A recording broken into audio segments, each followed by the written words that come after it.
أشهد أن لا إله إلا الله وحده لا شريك له وأشهد أن محمدا عبده ورسوله أما بعد فأعوذ بالله من الشيطان الرجيم بسم الله الرحمن الرحيم الحمد لله رب العالمين الرحمن الرحيم مالك يوم الدين إياك نعبد وإياك نستعين اهدنا الصراط المستقيم صراط الذين أنعمت عليهم غير المغضوب عليهم ولا الضالين.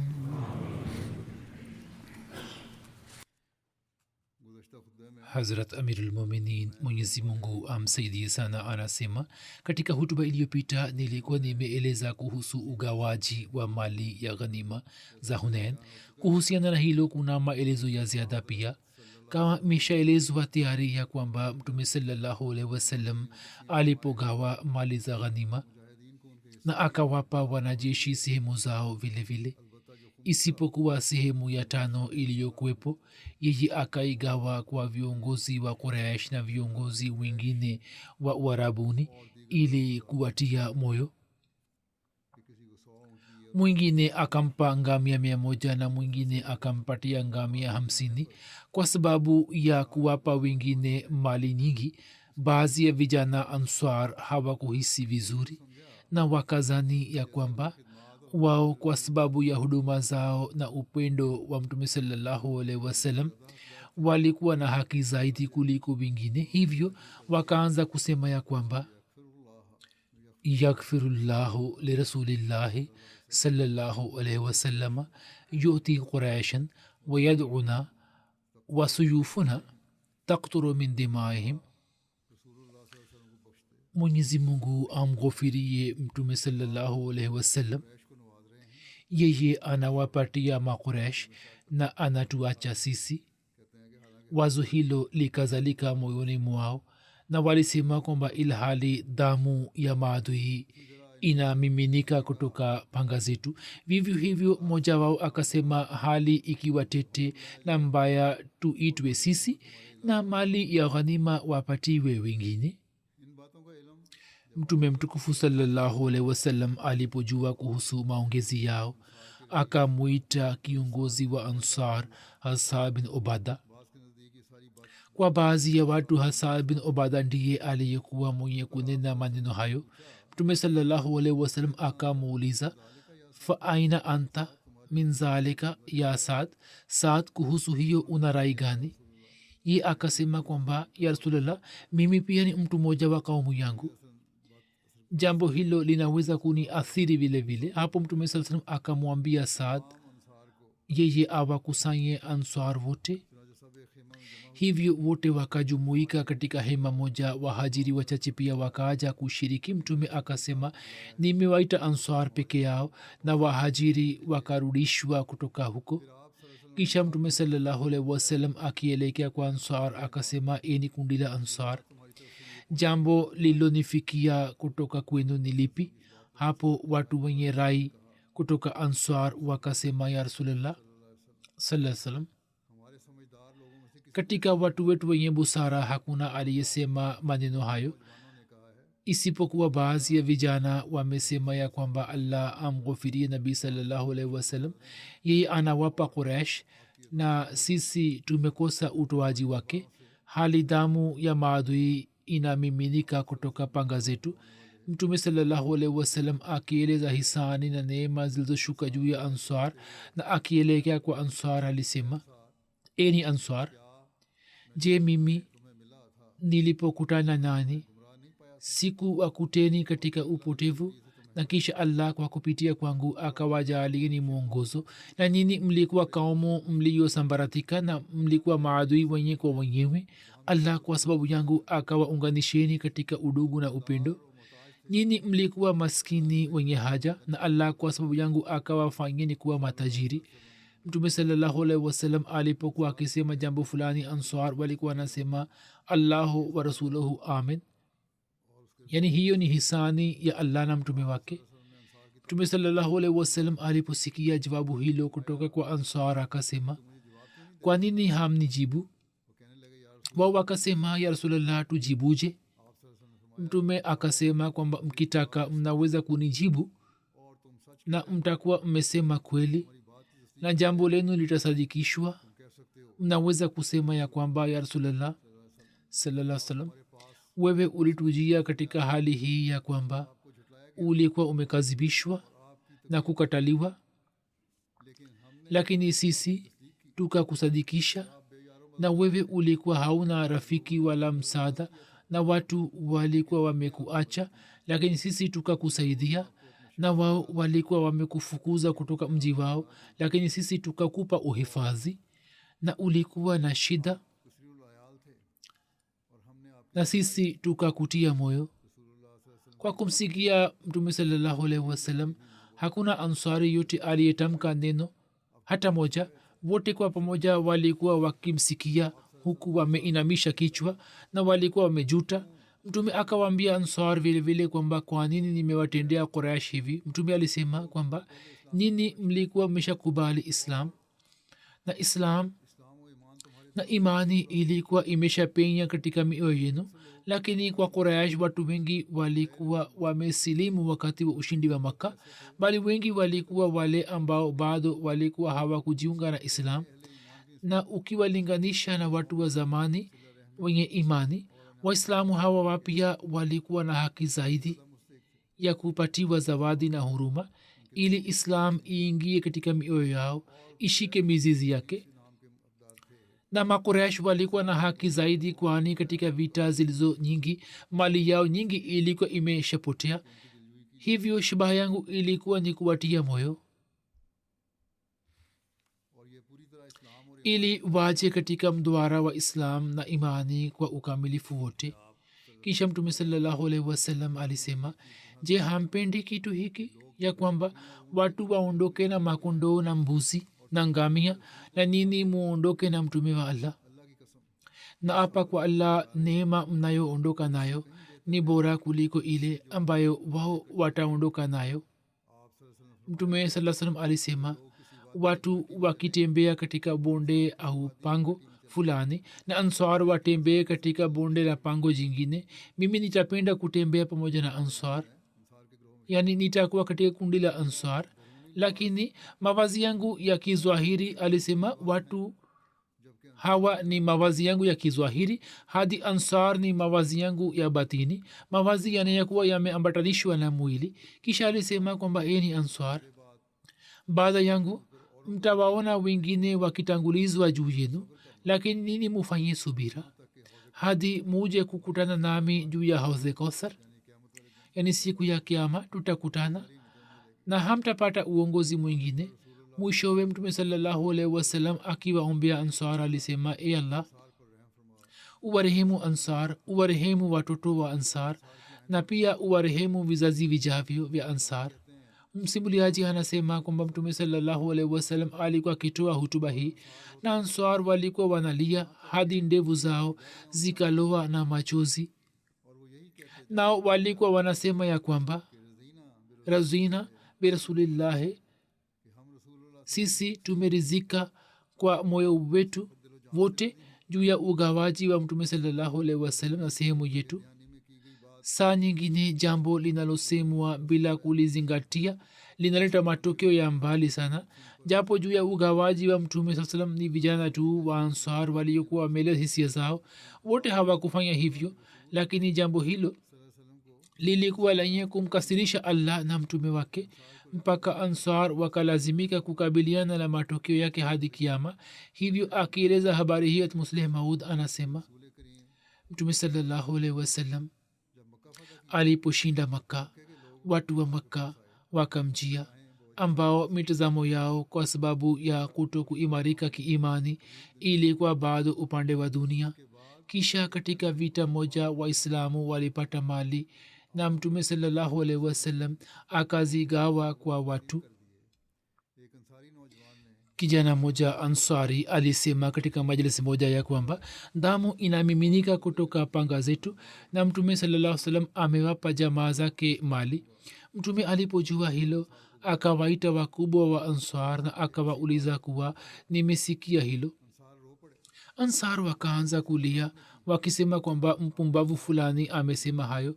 mtume akasema hapana, eni ansar, nyini mnaweza kusema kwamba sisi tulimpa muhammad sallallahu alaihi wasallam mahala ambapo mtu yote alikuwa hampi mahala na watu wa mji wake walikuwa wamemfukuza, kisha tukapata kwa ajili yake heshima na ushindi, lakini yeye amegawa mali kwa jamaa zake. hapo ansar wote wakaanza kulia machozi na wakasema kwamba ya rasulullah, sisi hatusemi hayo.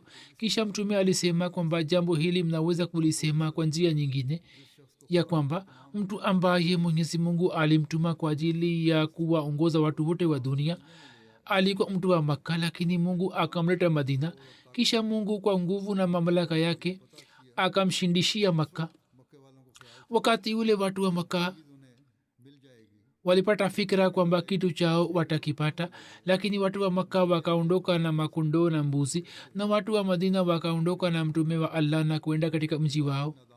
kisha alisema bila shaka jambo hilo amesema kijana moja, lakini kwa sababu hiyo nini hamwezi kupata utawala wa dunia hii.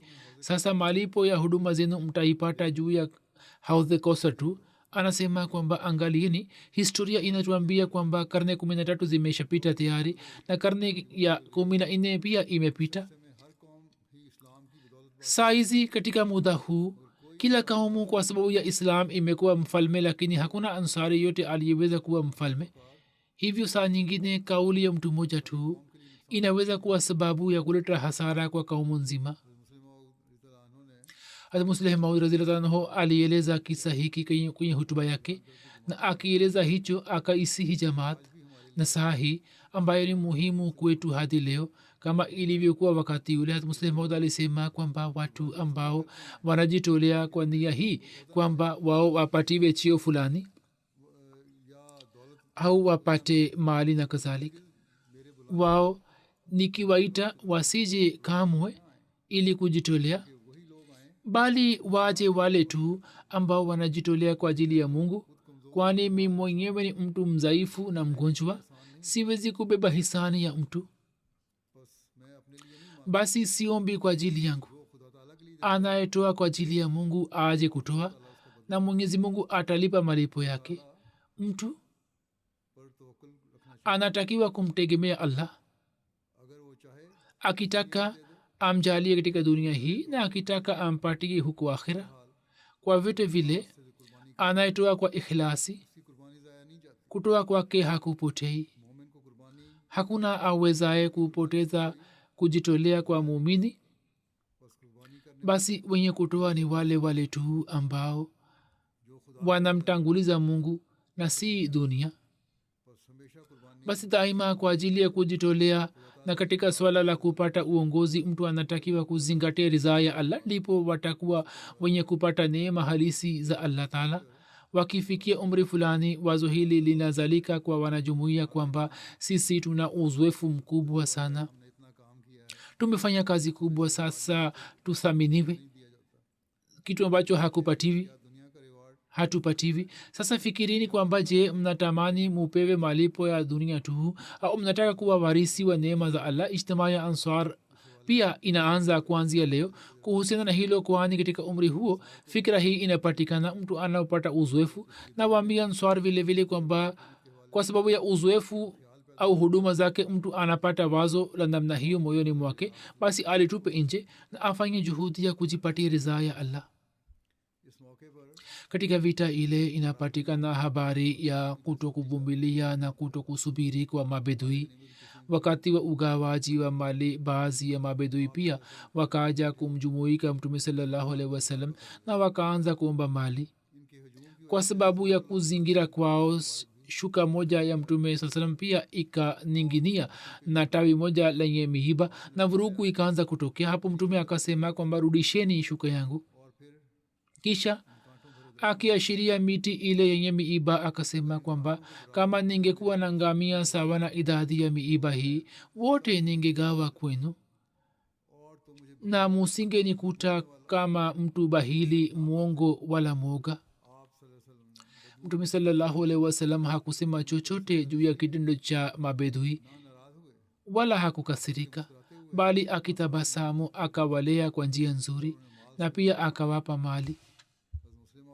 Hatmusleh Maud akieleza jambo hili anasema, baada ya kumaliza vita hizi mali zilizopatikana na vifaa vya maadui vilivyoachwa katika medani ya vita kama ilivyo desturi, mtume sallallahu alaihi wasallam ilikuwa agawe katika jeshi la Kiislam, lakini wakati huu yeye badala ya kugawa zile mali kwa Waislamu akazigawa kwa watu wa Makka na majirani zake.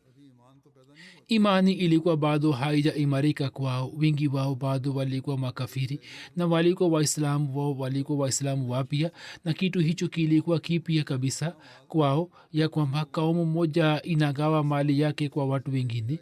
Kwa sababu ya ugawaji wa mali hii, wao badala ya kupata wema na uchamungu katika mioyo yao wakazidi katika tamaa. Wao wakaja kumzingira mtume na wakaanza kuomba zaidi kutoka kwake, hadi wakimsukuma wakampeleka karibu na mti mmoja, na mtu mmoja shuka yake iliyokuwa juu ya mabega yake akaanza kusukuta mpaka pumzi yake ikaanza kusimama. Mtume akasema, eni watu, kama ningekuwa na mali nyingine ningewapatieni tu, na nini musingenikuta kuwa bahili na mwoga.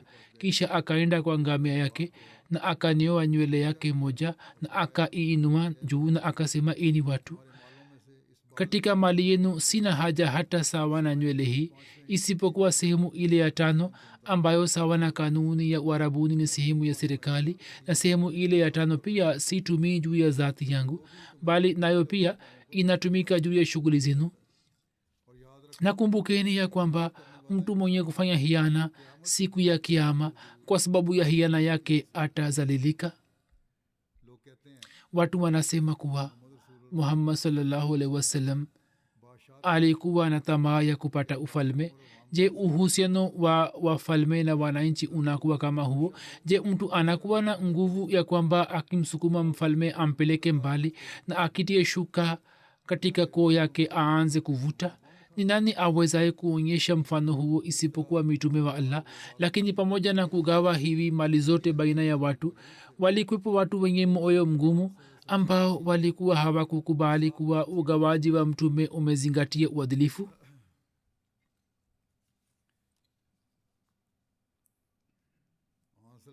Kuhusu ugawaji wa mali za ghanima, kikawaida hii ilikuwa ni njia ya mtume sallallahu alaihi wasallam ya kwamba katika mali za ghanima khums, yani sehemu ya 5 alikuwa akitenganisha, ambayo alikuwa anaigawa au kutumia, na mali yote iliyobaki alikuwa anaigawa kwa washiriki wa vita, ambamo ilikuwepo sehemu tofauti kwa mwenye kutembea kwa miguu na mwenye farasi. Lakini kuhusu ugawaji wa mali za Hunain, ilipoletwa swali kutoka kwa Ansar kwamba Nabii Karim hakutupa chochote na amewapa wengine, hapo swali naibuka kwamba je, alikuwa hakuwapatia washiriki wa vita sehemu yote, au alikuwa amewapa sehemu yao tu na mali zingine alikuwa amezigawa kwa wengine? Kwa vyote vile, timu yetu inayofanya tahkik katika rai yao wanasema kwamba sisi tumesoma vitabu vya mwanzo vya sira na vinavyoaminika. Katika kitabu chochote jibu lake halijatolewa kwa uwazi, lakini kwa kusoma vitabu vya sira na historia tunapata kujua kwamba mtume sallallahu alaihi wasallam alikuwa amewapa kila mmoja wao sehemu yake, ambayo kila mtu akapewa kama ngamia 4 au mbuzi 40, na wapanda farasi wakapewa sehemu yao. Pia inapatikana ishara kwamba mtume sallallahu alaihi wasallam kutoka khumus alikuwa amewapa watu ili kutia moyo wao, lakini upo uwezekano ya kwamba mtume saa salam hatakuwa amewapa chochote kutoka mali ya ghanima, yaani kwa mujibu wa desturi ya kawaida hakugawa mali kwa washiriki wa vita, na atakuwa amegawa mali zote kwa watu wengine ili kuwatia moyo. jambo hilo linaungwa mkono na baadhi ya vitabu vya sera na historia. hatmusleh maud ameandika, na kutoka maandiko yake ishara hii inapatikana kama ilivyoelezwa. anasema kwamba baada ya kumaliza shughuli za vita zile, mali ambazo zilikuwa zimekusanywa kwa sababu ya kuachwa kwa adui vifaa vyao na faini zao, kama ilivyoelezwa, mtume saa salam kama ilivyokuwa desturi ilikuwa agawe mali kwa washiriki wa vita, lakini wakati ule badala ya kugawa kwa waislamu akagawa kwa watu wa makka na majirani zake.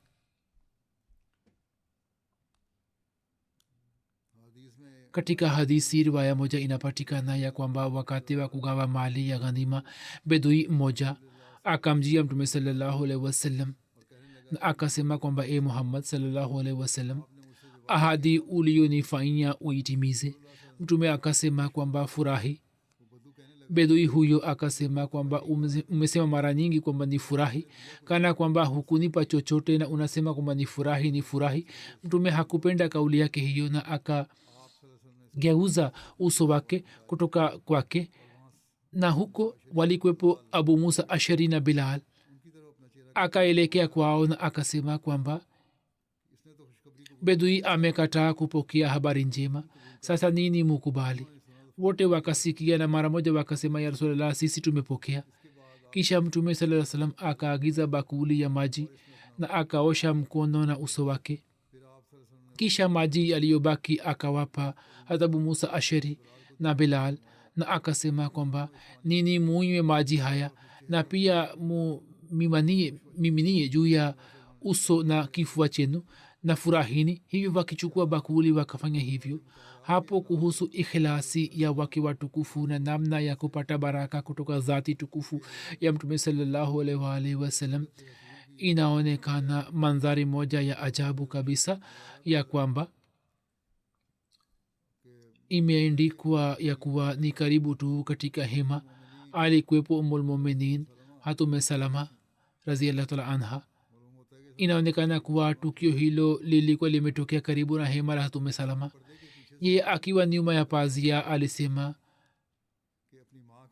kwamba kwa ajili ya mama yenu pia, yani masoba wawili waliokuwepo bilal na abu musa, alisema kwamba mubakishe maji kwa ajili ya mama yenu pia. hivyo wao pia wakamwachia tume salama maji kiasi katika bakuli. riwaya inasema ya kwamba mtu mmoja alimjia mtume sallallahu alaihi wasallam na akaona mbuzi wengi walikuwepo katika bonde moja katikati ya milima miwili. akasema kwa mtume kwamba nipatie. mtume sallallahu alaihi wasallam bila kusita hata kidogo akampatia. mtu huyo akaondoka kwa kaumu yake pamoja na mbuzi hawa na akasema kwamba eni watu, mwaminini muhammad sallallahu alaihi wasallam, ye anatoa na ye hana hofu kuhusu umaskini wake. waandishi wa sera wameandika kwamba tukio hilo pia likatokea katika sehemu hiyo hiyo. ni riwaya ya hadisi moja na mengine matukio ambayo nitaeleza siku za usoni. wakati huu napenda kuwazungumzia baadhi ya marehemu na pia baada ya sala ya ijumaa nitawasilisha jina yao. marehemu wa kwanza ni mheshimiwa fahimudin nasir saheb, alikuwa mbashiri wa jumuiya ya romania. siku za nyuma akiwa na umri miaka 52 alifariki dunia. ilallahi wa inna ilaihi rajiun. kwa fadhili Allah alikuwa musi. katika familia yake jumuiya ilipatikana kwa kupitia babu ya baba yake Mirza Ilamdin saheb, ambaye kwa kupitia barua alikuwa amefanya bayat ya masihi maud.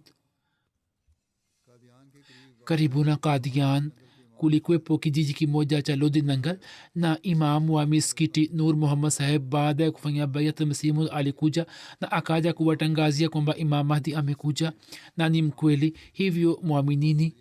na kisha waliofanya bayati mmoja alikuwa Mirza Ilamdin saheb. Fahimudin Nasir saheb alihitimisha jamia Juni 1996. kisha akapangiwa katika maeneo mbalimbali nchini Pakistan.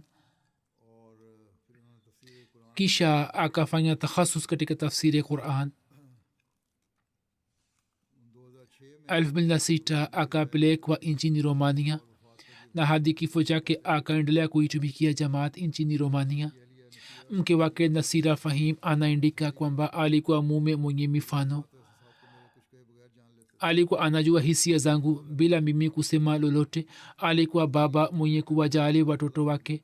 katika vipengele vyake vya maisha alikuwa na uhusiano imara na mungu, kumtegemea mwenyezi mungu, ibada, dua, subira, azma, kuvumilia mambo yote, shauku ya kuitumikia dini, hisia za kutekeleza wajibu wake na kuhitimisha kila kazi kwa wakati wake.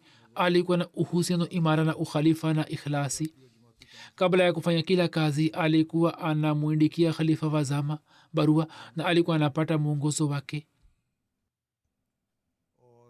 na daima aliwalea wanajumuia na watoto wake kwa kupitia mifano yake ya kimatindo. alikuwa na njia nzuri sana ya kuwafahamisha. ilikuwa kawaida yake ya kuswali sala kwa wakati na sala ya tahajudi na nafali. katika marazi yake pia aliendelea kuswali kwa wakati, na hata marazi yalipozidi, alikuwa mpata kansa, ilikuwa vigumu kuongea. akasema kwa ishara kwamba leteni daftari, na akaandika kwamba ibada na kufanya maombi kwa mungu ni njia moja ya kutoka kila mushkil na shida. akawasihi watoto na mke wake kwamba hata kama itokee nini, msiache kizingiti cha allah. daima aliwasihi kwamba mumombe mungu tu na mujenge uhusiano pamoja na allah na mfanye kuwa rafiki yenu, hata waacheni katika mushkil. alikuwa anatumia kila nafasi ili kufanya mahubiri na kutambulisha jamaati. alikuwa anabeba vipeperushi vya jamaat na vitabu pamoja naye. akienda hospitalini alikuwa anafanya mahubiri huko, na alikuwa anamshukuru mungu kwamba mimi nimewahubiri madaktari. muda wote ilikuwa tabasamu juu ya uso wake. alikuwa mtu wa watu. kwa sababu ya mwenendo wake kila mmoja alikuwa anampenda. kwa kusikia kuhusu kifo chake, wanaoishi karibu na mission house, majirani walieleza hisia zao huku wakilia na wakazuhirisha ghamu zao na huzuni zao. wakati wa marazi pia aliendelea kutekeleza wajibu wake wote hadi siku 2 kabla ya kifo. alipokuwa amezofika sana, alikuwa anapata shida katika kupumua. aliendelea kuandika barua za jamaat na akaendelea kutoa majibu ya email, barua pepe. alikuwa akitamani kwamba nchini romania jamaat iimarike, na kwa mujibu wa hali ya nchi, kwa hikima aliendelea kufanya juhudi kwa ajili yake. alikuwa anawaambia watoto kwamba mwenendo wenu unatakiwa kuwa wa aina yake ili uwe njia ya mahubiri. alitamani kutafsiri kurani tukufu katika lugha ya romania. alikuwa ameshamaliza kazi ya juzu 1.5, lakini kwa sababu shughuli zingine hakuweza kufanya kazi zaidi. pia alikuwa anafanya tafsiri ya vitabu ya masihi maud. kutoka matabaka mbalimbali watu wa nchi ya romania alipokuwa anakutana nao, wao walikuwa wanasema kwamba lugha yake ni nzuri sana na ni fasaha ambayo kawaida maprofesa wanaongea wanaofundisha chuoni. walikuwa wanasema kwamba sisi hatujawahi kumwona mtu ambaye si wa romania akiongea lugha fasaha kama huyo. mama yake Safia Begum anasema kwamba babu na bibi wa marehemu walikuwa maswahaba wa Masihi Maud. Mbashiri alikuwa mwenye hulka tukufu sana. kila mmoja anazungumzia sifa zake, kuwatendea wote kwa wema, subira na shauku ya kufanya kazi. mungu alikuwa amemjalia vipaji hivyo. anasema alikuwa kijana mtifu sana. baba yake alikuwa ameona katika ndoto kabla ya kuzaliwa kwa kwamba amebeba mtoto, na anaona kwamba juu ya paji lake kuna mwezi na nyota. anasema kwamba alipohitimisha jamia tukaelewa kwamba inshallah siku moja atang'aa. 2006 alienda romania. alikuwa mbashiri wa kwanza wa romania. akajifunza lugha na akajifunza lugha nzuri, na akapata digrii ya graduation kutoka huko. Akafanya kazi kubwa kwa ajili ya jamaat, akapata usajili wa jamaati, akajenga mission house, na alikuwa hapumziki mpaka amalize kazi yake kila siku. Ndugu yake Rafiuddin anasema kwamba baada ya kuhitimisha metric alikwenda jamia na akatimiza wakfu wake kwa njia nzuri sana, na kwa kweli akatimiza wakfu wake. Alikuwa haombi rukhsa isipokuwa safari moja akaomba rukhsa dada yake mdogo alipofariki dunia. Mwana wake Mirza Labid anasema kwamba nilipata kiingilio katika medical college, nikalazimika kukabiliana na shida na matatizo. Nilikuwa na wasiwasi kwamba je, nitaweza kuhitimisha masomo yangu au la.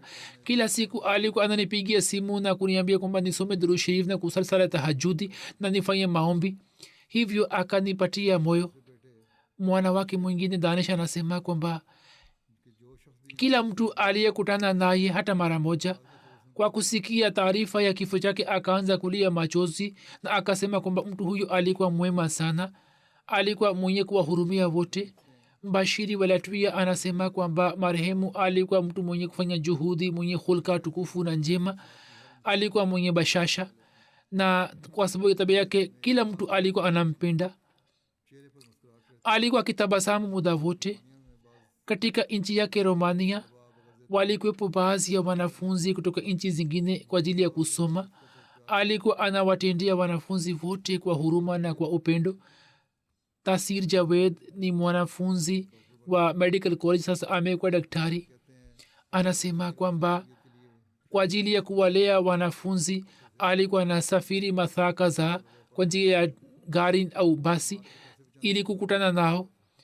Alikuwa na wasiwasi kuhusu kuokoa pesa ya jamaati. Alikuwa amekusanya vitu mbalimbali na kutengeneza mimbari mwenyewe ili hela ya jamaati iweze kusalimika.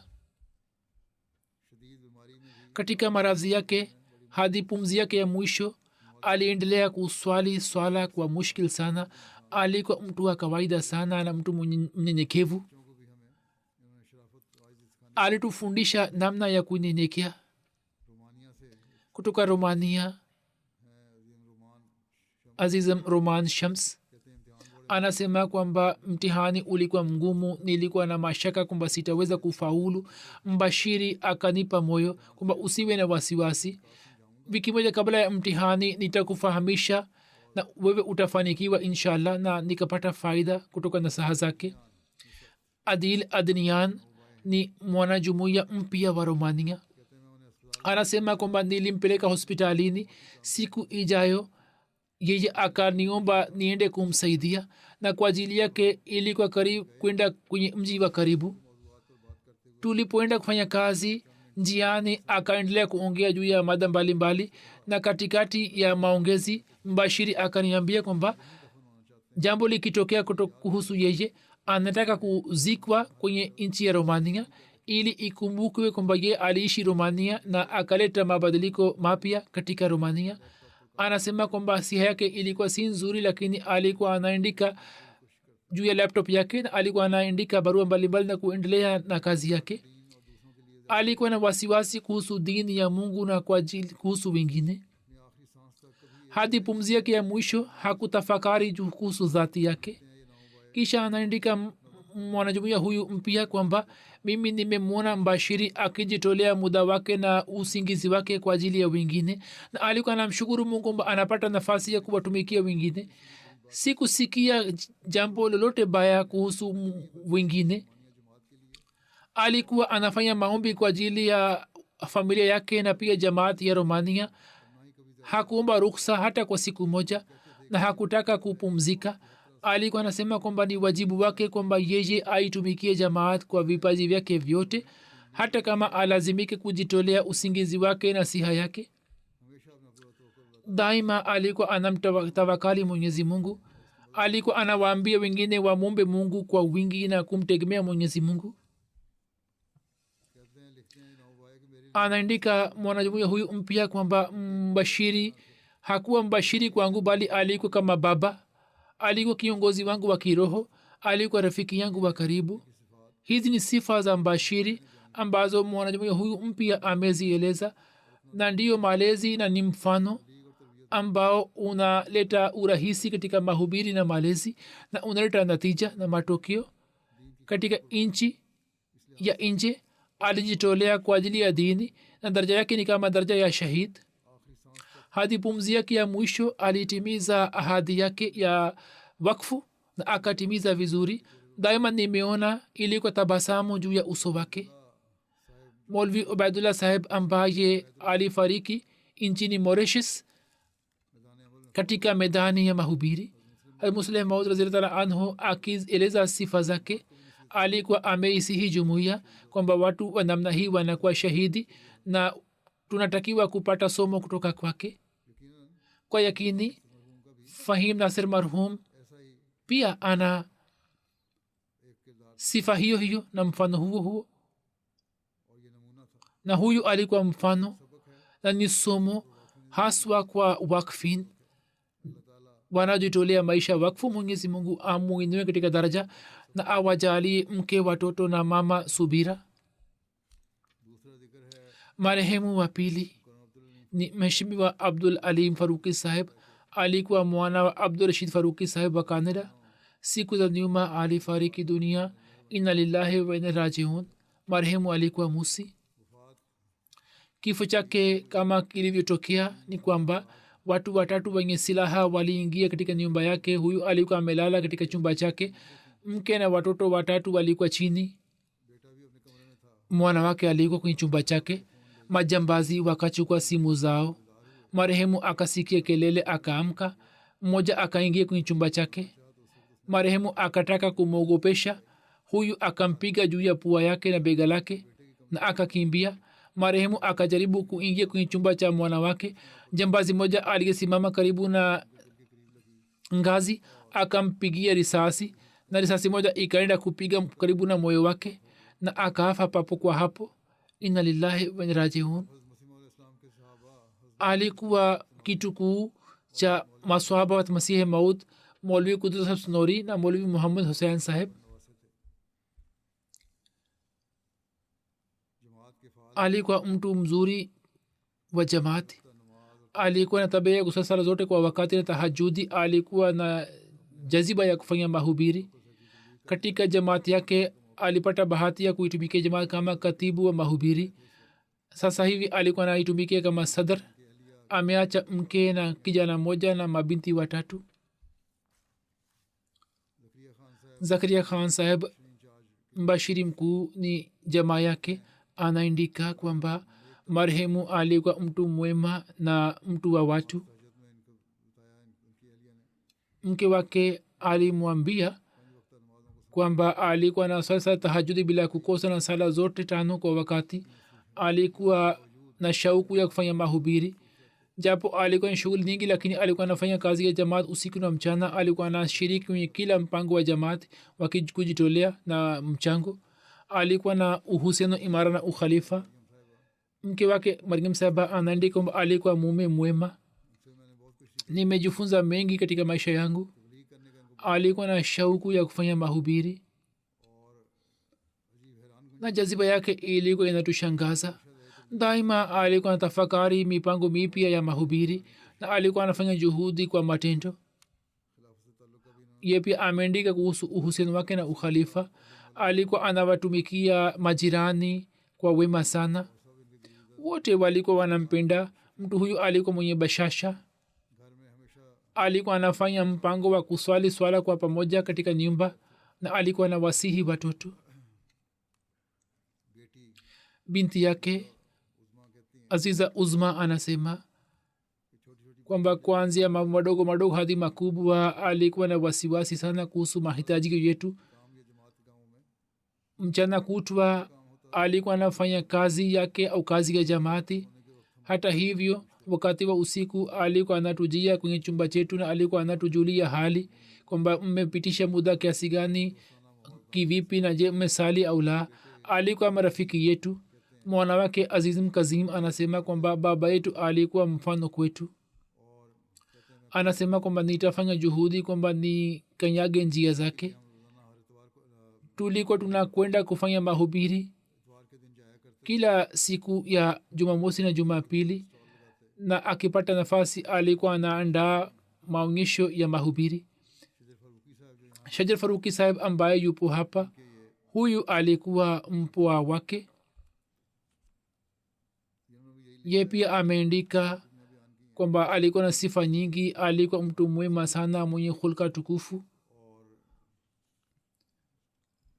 mwenyezi mungu alimjalia kufanya umra huko. pia watu wamesema kwamba sisi tuliona kwamba alikuwa anafanya ibada kwa kujituma sana. alikuwa na wasiwasi kuhusu malezi ya mabinti zake. binti yake moja ana umri miaka 15, akaniuliza kwamba nimnunulie simu au la, na alipata maagizo akaifuata. alikuwa na tabia ya kuona kila kitu kwa umakini. pamoja na kutoa michango ya kawaida, alikuwa na shiriki kwenye kila mpango wa jamaat. alikuwa anapeleka hela nchini pakistan ili kuwatumikia watu maskini. mama yake anasema kwamba mwana wangu alikuwa mtumishi mwema wa jamaat na ukhalifa. alikuwa anatanguliza ukweli katika kila kitu. alikuwa anawapenda wote, wakubwa na wadogo. alikuwa na shauku ya kufanya mahubiri. kila jumapili alikuwa anaenda kufanya mahubiri. alikuwa mwenye kuwasaidia wote. anasema kwamba alikuwa na shauku ya kuswali swala kwa wakati. saa nyingine akinipigia simu alikuwa anasema kwamba kama hukuswali basi nisubiri na kuja, tutaswali kwa pamoja. mwenyezi mungu amghufiri na amrehemu na awajalie mama na mke watoto subira, na watoto wake waweze kufuata nyayo zake.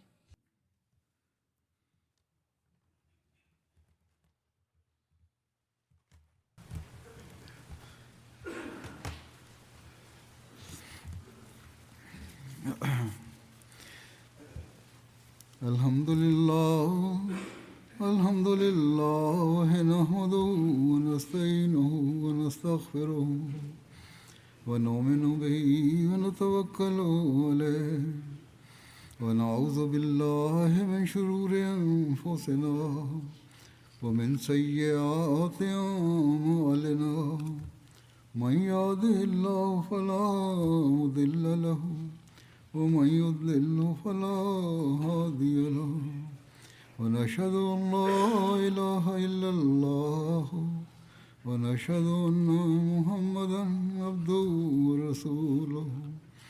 عباد الله رحمكم الله، إن الله يأمر بالعدل والإحسان وإيتاء ذي القربى وينهى عن الفحشاء والمنكر والبغي يعظكم لعلكم تذكرون. اذكروا الله يذكركم وادعوه يستجب لكم ولذكر الله أكبر.